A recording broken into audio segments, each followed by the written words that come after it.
શ્રી સ્વામિનારાયણ ગુરુકુળ રાજકોટ સંસ્થાન આયોજિત SGS online ગુરુકુલમાં આપ સર્વ વિદ્યાર્થી મિત્રોનું હાર્દિક સ્વાગત છે. મિત્રો, લેક્ચર 23માં અટકાવેલી વાતને આપણે આગળ લઈ જઈએ અને લેક્ચર નંબર 24માં આપણે આગળનો અભ્યાસ કરીએ. મિત્રો, આપણે જોયું કે કોઈ પણ જગ્યાએ ચુંબકીય ક્ષેત્રમાં કોઈ તાર પડેલો છે તો તેના પર આ રીતે IL ક્રોસ B જેટલું બળ લાગે છે. જેના વડે બળ લાગતું હોય તેને આપણે પાછળ લખીએ છીએ, જેના પર લાગે છે એને આપણે આગળ લખીએ છીએ. તો હવે મિત્રો, અહીંયા આપણે જ્યારે આકૃતિ દોરેલી હતી કે આ એક તાર હતો કે જેમાંથી પસાર થતો પ્રવાહ IA હતો, અહીંયા બીજો એક તાર હતો D જેટલા અંતરે, તેમાંથી પસાર થતો પ્રવાહ IB હતો. હવે આ બંને જે પ્રવાહધારિત તાર છે સમાંતર છે, તેમની L લંબાઈ દીઠ આપણે વાત કરી તેમ IL ક્રોસ B બળ લાગે છે. આ BA એટલે આનું ચુંબકીય ક્ષેત્ર છે, એટલે કે પ્રથમ તાર વડે બીજા પર બળ લાગે છે. હવે આ પ્રથમ તાર વડે અહીંથી આ જે D અંતરે ચુંબકીય ક્ષેત્ર રચાતું હોય છે આના વડે, અહીંયા એનું સૂત્ર પણ આપણે અહીંયા લખેલું હતું કે μ0Ia/2πd. તો એ કિંમત જો આપણે આ સૂત્રમાં લખીએ તો હવે આપણા માટે આવું મળશે કે A વડે B પર લાગતું બળ બરાબર IBL સદિશ, એટલે કે આના પર લાગતું બળ ક્રોસ હવે જે ચુંબકીય ક્ષેત્રની કિંમત છે μ0Ia/2πd. તો આ રીતે આપણે ચુંબકીય ક્ષેત્ર લખી શકીએ અહીંયા BA. પણ સદિશના સ્વરૂપમાં લખવું હોય તો આપણે અહીંયા એકમ સદિશ પણ લખવો પડે. હવે આપણે જ્યારે વાત કરેલી હતી કે આનું પ્રવાહ પસાર થાય છે, અંગૂઠો એ દિશામાં રાખી દઈએ, આંગળી આ રીતે, તો ચુંબકીય ક્ષેત્ર આપણને આ રીતે સપોઝ નીચે તરફ મળે છે. તો નીચે તરફની દિશાને સપોઝ હું -j લખવા માંગુ છું, તો નીચે તરફની દિશા -j મારે અહીં દર્શાવવી જોઈએ. અને જો મારે સદિશના સ્વરૂપમાં નથી લખવું અને માત્ર મૂલ્યના સ્વરૂપમાં જોવું છે તો અહીંયા આપણે સદિશ ન કરવાનું, અહીંયા પણ સદિશ નહીં કરવાનો અને આ -j પણ લખવાનું નહીં. એટલે માત્ર મૂલ્ય થયું કે IBL મૂલ્ય થયું અને BA નું આ જે સૂત્ર છે એ મૂકેલું. તો આ સૂત્રને જ્યારે આપણે ગોઠવીએ તો આ સૂત્ર આપણને આ રીતનું મળશે FBA બરાબર μ0Ia/IBL. તો μ0Ia/IBL છેદમાં 2πd. તો આ રીતનું આપણને મૂલ્ય પ્રાપ્ત થઈ શકશે.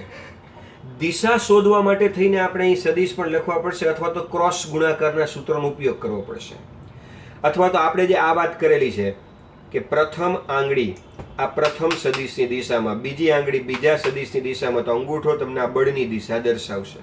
તો ચાલો એક કામ કરીએ, અહીંયા જોઈએ. હું એમ કહું છું કે આ તાર A વડે લાગતું બળ, તો ચાલો A આ B પર લગાડે છે, કઈ દિશામાં લગાડશે? તો કે બે રસ્તા છે કે આ A છે એ કાં તો આ B ને આમ ધક્કો મારશે અને કાં તો આમ પોતાની તરફ ખેંચશે, ધારો કે. તો આપણે બંને દિશા તરફ જોઈએ. ચલો આપણે પ્રથમ આંગળી જે રાખશું એ કઈ તરફ? IB, એટલે કે બીજા તારમાંથી પ્રવાહ પસાર થાય છે આ રીતે. તો આપણે જમણા હાથની આંગળી પ્રથમ સદિશની દિશામાં, એટલે કે IBL ની દિશામાં રીતે ગોઠવી નાખી. હવે જે બીજી આંગળી તમારે ગોઠવવાની છે એ ચુંબકીય ક્ષેત્ર વડે. તો મિત્રો, આપણે વાત કરી હતી કે આના વડે જે ચુંબકીય ક્ષેત્ર ઉત્પન્ન થઈ જાય, અંગૂઠો પ્રવાહમાં આંગળી આ રીતે, તો ચુંબકીય ક્ષેત્ર આ રીતે મળે છે એ અહીંયા, આ તાર અહીંયા છે તો નીચે તરફ જાય છે. એટલે ચુંબકીય ક્ષેત્રની આંગળી આ જે બીજી આંગળી છે એ નીચે તરફ રહેવી જોઈએ. તો એ ગોઠવણી આ રીતે થશે. જુઓ કે પ્રથમ આંગળી આ IB ની દિશામાં, બીજી આંગળી ચુંબકીય ક્ષેત્રમાં, તો અંગૂઠો મિત્રો આ તરફ આવ્યો. આ તરફ આવ્યો એનો અર્થ એવો થયો કે અત્યારે આ તાર આના પર આ રીતે બળ લગાડે છે. એટલે કે શું થયું? તો કે આ તારે બીજા તારને, આ બંને તાર આ રીતે છે, આ IA IB, આને આમ પોતાની તરફ આકર્ષિત કર્યો, એટલે કે આકર્ષણ બળ લગાડે છે. અચ્છા મિત્રો, એક કામ કરો, ઉલટી વસ્તુ જોઈ જોઈએ. આમ IB નથી પણ ઉલટી જોઈ લી. ચાલો હવે હું આ રીતે ન હોય B વડે, અને હું એમ કહું છું કે હવે તાર B વડે લાગતું બળ જોઈએ છે. આ જે હતું A વડે હતું, તો સૂત્ર કઈ રીતનું બનશે? ચાલો F બરાબર IL ક્રોસ B. સૂત્ર તો એ જ રહેશે, પણ આ જેના વડે લાગે છે એને આપણે B લખી, અને જેના પર લાગે છે એને A, અને અહીંયા B અને A, B વડે A પર. ચલો હવે આ સૂત્ર થશે. તો હવે મારે જે પ્રથમ આંગળી રાખવાની થશે એ પ્રવાહ IA ની દિશામાં, આ દિશામાં રાખવાની થશે. રેડી? અને જે બીજી આંગળી રાખવાની થશે, આ બીજી આંગળી એ આ ચુંબકીય ક્ષેત્રમાં, એ આનું ચુંબકીય ક્ષેત્ર ઉત્પન્ન થતું એ દિશામાં. તો ચાલો એનું ચુંબકીય ક્ષેત્ર આપણે શોધી લઈએ. અંગૂઠો પ્રવાહમાં આંગળી ચુંબકીય ક્ષેત્ર દર્શાવે, એમાં પણ પ્રવાહ રીતે છે, તો ચુંબકીય ક્ષેત્ર આ રીતે મળ્યું. પણ હવે આ રીતે મળ્યું, એમાં બીજો તાર આ બાજુ નથી પડ્યો, આ બાજુ છે. એટલે જ્યારે ચુંબકીય ક્ષેત્ર આ રીતે હોય તો એ બીજા તાર પાસે ચુંબકીય ક્ષેત્ર ઉપર તરફ જતું હોય. આ તારનું ચુંબકીય ક્ષેત્ર અહીંથી ફરીને નીચે તરફ અને અહીંથી ફરીને આમ ઉપર તરફ. તો હવે આપણે પ્રથમ આંગળી આઈ એમાં આ તરફ જવા દીધી, પણ બીજી આંગળી ચુંબકીય ક્ષેત્રમાં ઉપર તરફ રાખવી પડશે આ રીતે. કારણ કે આ તારનું આ બિંદુ પાસે ચુંબકીય ક્ષેત્ર ઉપર તરફ છે, તો અંગૂઠો આ તરફ આવે છે. એટલે કે જો બીજો તાર બળ લગાડશે પ્રથમ ઉપર તો એ આ રીતે લગાડશે. એટલે કે બીજા વડે લાગ્યું આ તરફ, જ્યારે પ્રથમ વડે લાગતું હતું તો આ તરફ. તો તમે જુઓ બંને બળોના મૂલ્યો પરસ્પર વિરુદ્ધ દિશામાં છે. આ બળ જે લાગ્યું હતું એ FBA હતું, એટલે કે A વડે B પર લાગતું બળ. અને આ બળ જે લાગ્યું છે FAB, એટલે કે B વડે A પર લાગતું બળ. આ A વડે B પર. તો આનો અર્થ એવો થયો મિત્રો કે FAB કહો કે FBA કહો, એટલે કે B વડે A પર લાગતું બળ કે A વડે B પર લાગતું બળ, મૂલ્યની દ્રષ્ટિએ જ્યારે લખીએ એટલે કે માનાંકમાં જ્યારે લખીએ છીએ તો સમાન છે. પણ જ્યારે દિશાની દ્રષ્ટિએ લખીએ તો FAB બરાબર -FBA લખવું પડે. એટલે કે બંને બળોની પરસ્પર દિશા વિરુદ્ધ છે. આ ન્યૂટનના ત્રીજા નિયમ જેવું થયું. આઘાત એટલો પ્રત્યાઘાત સમાન મૂલ્યનો હોય પણ પરસ્પર વિરુદ્ધ દિશાના જોવા મળે છે. તો એ રીતે આપણે આની વાત કરી. હવે તમારે સૂત્ર કેટલા યાદ રાખવાના થયા એ તમે જુઓ મિત્રો. એક આ સૂત્ર કે જેને સામાન્ય રીતે આપણે આમ યાદ રાખો ને તો ચાલશે, IL × B. ચુંબકીય ક્ષેત્ર વડે પ્રવાહ ધારિત તાર પર લાગતું બળ, આ સાદું સૂત્ર જેનું મૂલ્ય છે ILB sin θ. અને આ બીજા નંબરનું સૂત્ર આપણે યાદ રાખવાનું છે, μ0 IAIBL/2πd. આ બે તાર વચ્ચે લાગતું બળ થઈ ગયું, આ બંને તાર થઈ ગયા. તો અચ્છા, આપણે જોયું કે બંને તારમાં આ રીતે બળ લાગે છે, તો આને શું કર્યું કે બંને તાર એકબીજાને આમ પોતાની તરફ ખેંચ્યા. એટલે કે અહીંયા બંને તાર વચ્ચે આકર્ષણ ઉદ્ભવે છે. આપણે બીજો એક પ્રકારનો પ્રયોગ પણ કરી શકીએ કે આ તારમાંથી પ્રવાહ આમ જ રાખી અને આ તારમાં જે પ્રવાહ ઉલટાવી નાખીએ. એટલે કે બંને તારમાંથી પસાર થતો પ્રવાહ વિરુદ્ધ દિશામાં કરી નાખીએ. ચલો હવે શું થાય છે એ જોઈએ. ફરી પાછું આના વડે તાર એ વડે જોઈ ચુંબકીય ક્ષેત્ર. ચલો આના વડે આની પર લાગતું બળ, આના વડે આની પર, આના પર છે એટલે આ પર છે આના વડે છે. તો પ્રથમ આંગળી પ્રવાહમાં તો આનો પ્રવાહ આ તરફથી ગયેલો, હાથ જમણા હાથ તો આ રીતે કરી નાખવો પડશે આમ આ તરફ. અને આનું જે ચુંબકીય ક્ષેત્ર છે એ અંગૂઠો આ તરફ, આંગળી આ રીતે, ચુંબકીય ક્ષેત્ર આ તરફ છે એટલે નીચે તરફ છે. એટલે ચુંબકીય ક્ષેત્ર તો નીચે જ છે, પણ પ્રવાહ જે આમ હતો એ આ બાજુ થઈ ગયો ઉલટો. તો ચલો પ્રથમ આંગળી આ તરફ, બીજી આંગળી ચુંબકીય નીચે, તો અંગૂઠો આ તરફ આવી ગયો આ તરફ. તો અહીંયા જે બળ આ બાજુ લાગતું હતું પોતાની તરફ આકર્ષણ, એ હવે આ જ તાર આના ઉપર આમ ધક્કો મારશે, અપાકર્ષી બળ લગાડશે. આ બધું આપણે સામે રૂબરૂમાં હોય તો અલગ અલગ પ્રકારના કેટલાય કિસ્સાઓ લઈને આપણે સમજાવી શકીએ. પણ અત્યારે તો તમારે બહુ શોર્ટમાં યાદ રાખવું પડશે મિત્રો કે જો કોઈ પણ બે તારમાંથી પસાર થતા પ્રવાહની દિશા જો સમાન હોય તો બંને વચ્ચે આકર્ષણ બળ લાગે છે. અને આ રીતે જો પ્રવાહની દિશા પરસ્પર વિરુદ્ધ હોય તો બંને વચ્ચે અપાકર્ષણ બળ લાગે છે. હવે આમ જોવા જાવ તો આપણો જે સ્થિત વિદ્યુતનો નિયમ છે, જે કુલમ્બનો નિયમ કહેવાય પ્રથમ ચેપ્ટરમાં, એમાં શું હતું મિત્રો, આ રીતે સમાન મૂલ્યના વિદ્યુતભાર મૂકો, બે ધન અથવા બે ઋણ, તો એ અપાકર્ષણ અનુભવે છે. એક ધન ને એક ઋણ હોય વિરુદ્ધ પ્રકારના, તો એ આકર્ષણ અનુભવતા હોય છે. એટલે કે વિદ્યુતના જે નિયમ છે કે સમાન વચ્ચે અપાકર્ષણ અને વિજાતીય વચ્ચે આકર્ષણ, એના કરતાં ઉલટું થયું. આ સમાન દિશામાં પ્રવાહ તો આકર્ષણ અને વિરુદ્ધ દિશામાં પ્રવાહ તો અપાકર્ષણ. એ આપણે સ્થિત વિદ્યુતના કુલમ્બના નિયમ સાથે આની આ રીતે સરખામણી કરી શકીએ છીએ. તો ફરી પાછું જોઈએ કે કઈ રીતના બે તાર વચ્ચે લાગતું બળ થયું. બે તાર વચ્ચે લાગતા બળનું સૂત્ર છે μ0 IAIBL/2πd. આ બે તાર વચ્ચે લાગતું બળ છે. અને આ ગમે ત્યાં બીજા તારની પણ જરૂર નથી, માત્ર કોઈ તમને એમ કે બી જેટલું ચુંબકીય ક્ષેત્ર છે. ધારો કે કાંઈ સોલેનોઇડ છે, સોલેનોઇડની અંદર બી બરાબર 2 ટેસ્લા છે. ચાલો, અને એમાં એક તાર જે છે આ રીતના પડેલો છે અને એમાંથી 4 એમ્પિયર પ્રવાહ પસાર થઈ રહ્યો છે. તો 4 એમ્પિયર પ્રવાહ, એની લંબાઈ તમને આપી દઈએ, આ ચુંબકીય ક્ષેત્ર તમને આપી દીધું 2 ટેસ્લા. તો અહીંયા બીજા તારની જરૂર નથી. આ સોલેનોઇડની અંદર ચુંબકીય ક્ષેત્ર છે તો એના વડે બળ લાગે. તો આ સૂત્ર અને આ સૂત્ર બંને વચ્ચેનો ફરક સમજો. અહીંયા IA અને IB છે, બંને તારની જરૂર છે, બે તાર વચ્ચે લાગતું બળ. અને અહીંયા ચુંબકીય ક્ષેત્રમાં L લંબાઈનો તાર I જેટલો પ્રવાહ ધરાવતો હોય તો લાગતું બળ છે. તો ચાલો મિત્રો આ રીતે આપણે એક વ્યાખ્યા સમજવાનો પ્રયત્ન કરીએ આના ઉપરથી કે ધારો કે આ બે તાર છે, બંને વચ્ચેનું અંતર d બરાબર 1 મીટર રાખીએ છીએ. આ બંને તાર વચ્ચેનું માધ્યમ આપણે શૂન્ય અવકાશ રાખીએ છીએ. બંને તારમાંથી પસાર થતો પ્રવાહ પણ સમાન દિશામાં રાખીએ છીએ અને સમાન રાખીએ છીએ. જેટલો IA છે એટલો જ IB છે. કેટલો છે એ નથી ખબર, પણ બંનેમાં સમાન છે. રેડી? કે શરૂઆતમાં સમજી ચાલો ને 1 એમ્પિયર આપણે ધારી લઈએ કે ધારો કે 1 એમ્પિયર છે. તો આ બંને વચ્ચે કેટલું બળ લાગશે? તો બંને તારો વચ્ચે લાગતા બળનું આ જે સૂત્ર છે μ0 IAIBL છેદમાં 2πd. હવે હમણાં જ આપણે સમજાવેલું હતું મિત્રો કે જો આ L ને આપણાના છેદમાં લઈએ તો F ના છેદમાં L, આને એકમ લંબાઈ દીઠ લાગતું બળ કહેવાય. ઘણી વખત આપણે સ્મોલ f પણ લખતા હોય છે, એકમ લંબાઈ દીઠ લાગતું બળ. તો ચલો હવે કિંમત મૂકીએ આમાં. આ μ0 એટલે 4π 10⁻⁻⁷. IA એટલે 1 એમ્પિયર, IB એટલે 1 એમ્પિયર છેદમાં 2π અને d એટલે બે તાર વચ્ચેનું અંતર 1 મીટર. આ બધું કેન્સલ કરી નાખો તો જવાબ શું આવે મિત્રો? અહીંયા આ પાઈ કેન્સલ તો 2 × 10⁻⁷ ન્યૂટન પ્રતિ મીટર. એકમ લંબાઈ દીઠ લાગતું બળ આટલું થયું. 2 × 10⁻⁷. હજુ તો આખી વાક્ય રચના બોલું છું, બરોબર સાંભળજો. શૂન્ય અવકાશમાં એકબીજાથી 1 મીટર અંતરે રહેલા, શૂન્ય અવકાશ છે ને એકબીજાથી 1 મીટર છે, બે સમાંતર સુરેખ વિદ્યુત પ્રવાહધારિત તાર. બરોબર સમજો. પેલી કેવી રીતના રાખ્યા? શૂન્ય અવકાશમાં રાખ્યા, એકબીજાથી 1 મીટર અંતર રાખ્યા, બે રાખ્યા, સમાંતર રાખ્યા, સુરેખ રાખ્યા, બંનેમાંથી વિદ્યુત પ્રવાહ પસાર થવા બે તાર રાખ્યા. અને એ બંને તારોની એકમ લંબાઈ દીઠ લાગતું બળ, એટલે કે અહીંથી અહીં સુધી 1 મીટર હોય, અહીંથી અહીં સુધી 1 મીટર હોય, તો એકમ લંબાઈ દીઠ લાગતું બળ 2 × 10⁻⁷ ન્યૂટન પ્રતિ મીટર છે. અને બંને તારમાંથી પસાર થતો પ્રવાહ કેટલો છે? 1. આખી સિચ્યુએશન ફરી પાછી કહું છું, બરોબર સાંભળજો. શૂન્ય અવકાશમાં છે, એકબીજાથી 1 મીટર અંતરે છે, બે તાર છે, સમાંતર છે, સુરેખ છે, બંનેમાંથી 1 એમ્પિયર પ્રવાહ પસાર થઈ જાય તો બંને તારોની એકમ લંબાઈ દીઠ લાગતું બળ આટલું હોય, 2 × 10⁻⁷.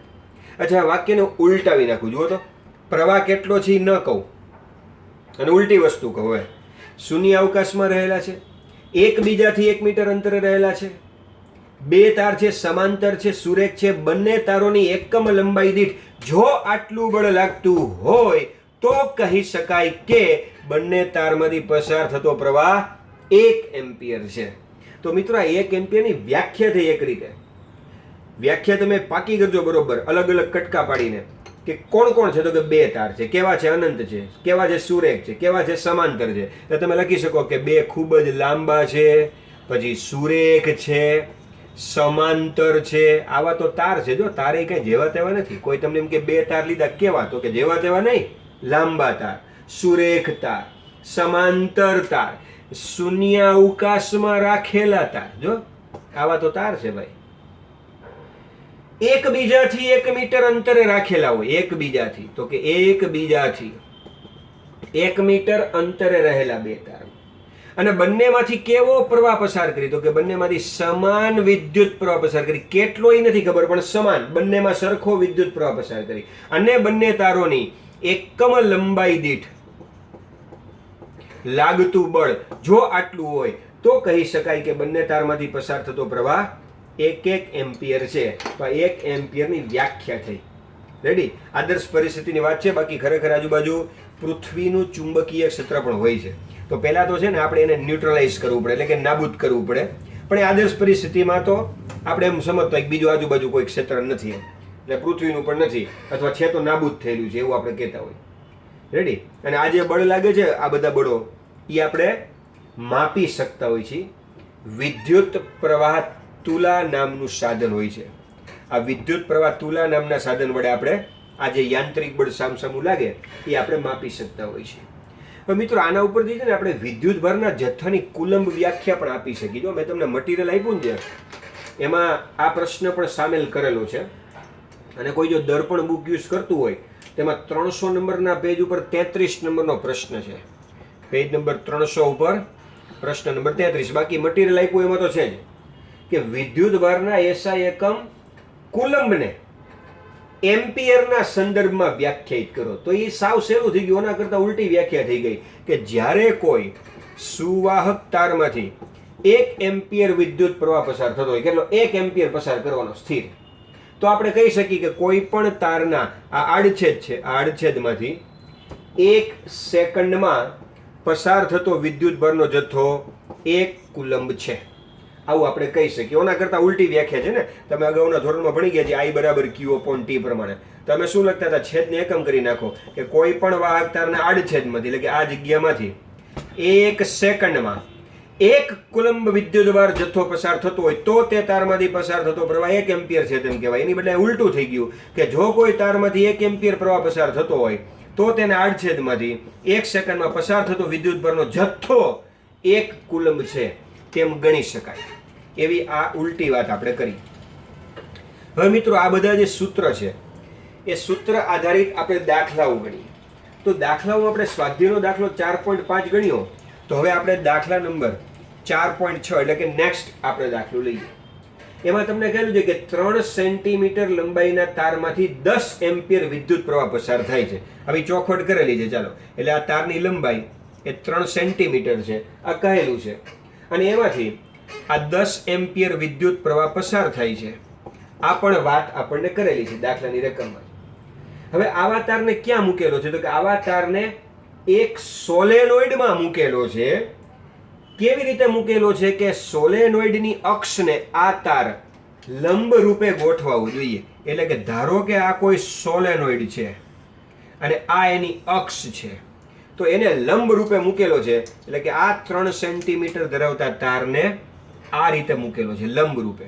3 સેન્ટીમીટર લંબાઈ છે, 10 એમ્પિયર પ્રવાહ પસાર થઈ જાય. ધારો કે આમાં પ્રવાહ અત્યારે ઉપર તરફ લઈ લઈ એ રીતે પસાર થાય છે. અને સોલેનોઇડની અંદર તમે જાણો છો મિત્રો કે ચુંબકીય ક્ષેત્ર છે. સોલેનોઇડની બહાર ચુંબકીય ક્ષેત્ર 0 છે અને અંદર જે ચુંબકીય ક્ષેત્ર છે આ રીતે આ ગોઠવાયેલું હોય છે, આપણને ખબર છે. તો આ ચુંબકીય ક્ષેત્ર ધારો કે આપણને જે રકમમાં આપેલું છે 0.27 ટેસ્લા છે, આ રીતના મૂકેલું છે. તો આખી પરિસ્થિતિ ફરી પાછી સમજો. એક સોલેનોઇડ છે, બહાર ચુંબકીય ક્ષેત્ર 0 છે, અંદર 0.27 છે. આવા ચુંબકીય ક્ષેત્રમાં સોલેનોઇડની અક્ષને લંબ રૂપે એક 3 સેન્ટીમીટર લંબાઈનો અને 10 એમ્પિયર પ્રવાહ ધરાવતો તાર રહેલો છે. તો પ્રશ્ન એ છે કે તાર ઉપર કેટલું બળ લાગતું હશે? તો હમણાં જ આપણે વાત કરી હતી કે B જેટલા ચુંબકીય ક્ષેત્રમાં L લંબાઈનો I પ્રવાહ ધરાવતો તાર પડ્યો તેના ઉપર લાગતું બળ. આ સૂત્ર F બરાબર ILB sin θ. આ સૂત્રમાં કિંમત મૂકી દઈએ. I એટલે 10 એમ્પિયર, લંબાઈ 3 સેન્ટીમીટર અને મીટરમાં ચેન્જ કરીએ, અને ચુંબકીય ક્ષેત્ર 0.27 અને sin θ એટલે IL અને B વચ્ચેનો ખૂણો. તો એ IL આમ છે, આનું ચુંબકીય ક્ષેત્ર, સોરી IL એટલેનો પ્રવાહ, અને ચુંબકીય ક્ષેત્ર B આમ છે, તો બંને પરસ્પર લંબ છે, તો sin 91 થઈ ગયું. આ નીકળી ગયું. અને હવે કિંમત મૂકી દઈએ. તો આ 3 ગુણ્યા 0.27 સાદુરૂપ આપો. 3 ગુણ્યા 0.27 3 સત્તા 21 ઉપર 2, 3 ગુણ્યા 2 6 ને 2 8 અને 0 પોઈન્ટ અથવા તો 27 તરીકે 81 આવડે તો પણ વાંધો નહીં. તો આ બધાનો જવાબ થઈ ગયો 0.81. આ 10 ની ઉપર -2 ઘાત અને 1 ઘાત, એટલે જવાબ આવ્યો 10 ની ઉપર -1 ઘાત. હવે આની સાથે 10 ની ઉપર -1 ઘાત આપણે ન્યૂટન લખી શકીએ. અથવા તો તમારે જવાબમાં જો કંઈ ચેન્જ કરવાનો થાય મિત્રો, તો આ પોઈન્ટને તમે અહીંયા લખો તો 8.1 લખી શકો, તો 10 ની ઉપર -2 ઘાત આપણે લખી શકીએ. એ રીતના આ તમારો સ્વાધ્યાયનો દાખલો 4.6 થયો ગણાય. હવે આપણે આના ઉપરથી અમુક કિસ્સાઓ પણ જોવાના છે જે ખાસ કરીને નીટમાં કામ આવશે. એ આપણે લેક્ચર નંબર 25માં મૂકેલા છે બધા જે કિસ્સાઓ છે. અત્યારે આપણે હજુ એક દાખલો ગણી લઈએ સ્વાધ્યાયમાં. નેક્સ્ટ 4.7 નંબરનો દાખલો. તો 4.7 નંબરના દાખલામાં જે કહેલું છે કે 4 સેન્ટીમીટર અંતરે રહેલા બે લાંબા સીધા સમાંતર તાર A અને B. તો ચાલો, આ A તાર છે, આ B તાર છે, બે લાંબા છે, સીધા છે, સમાંતર છે, અને 4 સેન્ટીમીટર અંતરે રહેલા છે. એટલે શું થયું? તો કે આ બંને વચ્ચેનું અંતર જેને આપણે D કહેતા હોય છે ને, એ 4 સેન્ટીમીટર છે. એમાં A તારમાંથી 8 એમ્પિયર અને B તારમાંથી 5 એમ્પિયર પ્રવાહ એક જ દિશામાં વહે છે. એટલે આમાંથી જે પ્રવાહ વહે છે ને હું IA કહું તો એ 8 એમ્પિયર છે મિત્રો. અને આમાંથી પણ એ જ દિશામાં તાર છે IB પ્રવાહ, એને આપણે 5 એમ્પિયર કહીએ છીએ. તો તાર A ના 10 સેન્ટીમીટર લંબાઈના વિભાગ ઉપર, આખા તારે ઉપર નહીં, પણ તારે એમાંથી આટલો ટુકડો કાઢ્યો લંબાઈનો 10 સેન્ટીમીટરનો વિભાગ, માત્ર એના ઉપર લાગતું બળ શોધો. તો હવે છે ને આપણું આ સૂત્ર નો આવે ILB sin θ. હવે એમાં બે તાર વચ્ચે લાગતું બળ, તો બે તાર વચ્ચે લાગતા બળનું સૂત્ર છે આપણી પાસે F બરાબર μ0 IA/IB, બંને તારના પ્રવાહ, પછી આ લંબાઈ અને છેદમાં 2πd. તો ચાલો આમાં કિંમત મૂકીએ. μ0 એટલે 4π 10⁻⁷, એકમાં પ્રવાહ 8 છે, બીજામાં પ્રવાહ 5 છે. તાર ભલે અનંત લંબાઈના હોય, પણ એમાંથી માત્ર 10 સેન્ટીમીટર લંબાઈ ઉપર પૂછેલું. જો તમને એકમ લંબાઈ દીઠ લાગતું બળ પૂછેલું હોત, એકમ લંબાઈ દીઠ, તો આ લંબાઈના છેદમાં લઈ લેત, અથવા એને ત્યાં 1 મીટર મૂકી દેત. પણ એ 10 સેન્ટીમીટર છે, એને મીટરમાં ફેરવવું છે. આ 2πd એટલે બે તાર વચ્ચેનું અંતર જે 4 સેન્ટીમીટર છે, એને આપણે મીટરમાં ફેરવીએ છીએ મિત્રો. તો ચાલો આપણે અહીંયા સાદુરૂપ આપીએ. આ પાઈ કેન્સલ કરીએ, આ 4 કેન્સલ કરીએ, આ 10 ની ઉપર -2 ઘાત કેન્સલ કરીએ. 8 ગુણ્યા 5 40/2 એટલે શું થાય? 20. એ 20 નું એક મીંડું ને આ બીજું મીંડું આમાંથી જવા દો એટલે 10⁻⁵ થઈ જાય, અને આગળ 2 તો રહે જ, એટલે 2 ગુણ્યા 10 ની ઉપર -5 ઘાત ન્યૂટન. અહીંયા આપણે ન્યૂટન પ્રતિ મીટર નહીં લખીએ આપણે, કારણ કે અહીંયા આપણે 10 સેન્ટીમીટર લંબાઈ ઉપર લાગતું બળ કીધું છે, એટલે ન્યૂટન બળ જ લખીશું. 2 ગુણ્યા 10 ની ઉપર -5 ઘાત. રેડી. હવે આપણે હજી એક દાખલો છે જે તમને ઉદાહરણમાં આપવામાં આવેલો છે. ઉદાહરણમાં 4.10 છે, પણ મેં તમને કહ્યું એમ વિડીયોની આપણે લેન્થ પણ જોવી જોઈએ, અને ઉદાહરણ નંબર 4.10 કરશું લેક્ચર નંબર 25માં. તો સાથે સાથે આ વસ્તુના સૂત્રના જે કિસ્સાઓ છે કે જે JEE નીટ ગુજકેટ માટે કામના છે, એ પણ આપણે કરાવવાના છે. તો મિત્રો નેક્સ્ટ લેક્ચરમાં આપણે એ વસ્તુ જોશું. અત્યારે તમે લીથાના મટીરિયલમાંથી તમે જે વસ્તુ તૈયાર કરો છો લીથામાંથી, એ બધા જ પ્રશ્નો લગભગ થઈ ગયા છે. દર્પણના પ્રશ્ન જોવા જશો ને તો 31, 32 અને 33 થશે દર્પણમાંથી, જે લોકો મિત્રો અભ્યાસ કરે છે એ. અને બાકી મેં તમને એ જ વસ્તુ મટીરિયલમાં પૂરી પાડેલી જ છે. તો આ બધી જ વસ્તુની પાકી નોટ બનાવવાની છે ને, બધી વસ્તુ ગણવાની છે. એવું નહીં કે આ મટીરિયલ આપી દીધો તો એ વસ્તુ પાકી નોટમાં નથી લખવાની. જો અહીંયા આવો એટલે બધું ચેક કરવાનું છે. અને હમણાં તમને પેરેન્ટ્સ સાથે બધા સાથે બોલાવીએ છીએ, તો એમાં પણ અમે તમને મટીરિયલ આપવાના છીએ, સાથે સાથે પેપર સોલ્વ કરવા માટે આપવાના છીએ.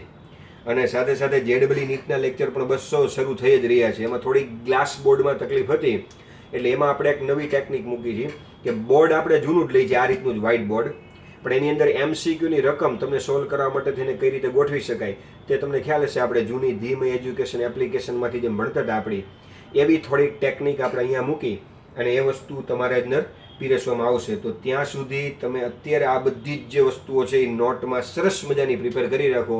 કોઈ પણ પ્રકારનો ડાઉટ હોય સતત કોન્ટેક્ટમાં રહો, સરસ મજાની મહેનત કરો અને સારું પરિણામ લઈ આવો તેવી શુભેચ્છા સાથે શ્રી સ્વામિનારાયણ ગુરુકુળ રાજકોટ સંસ્થાન તરફથી બધાને ઓલ ધ બેસ્ટ.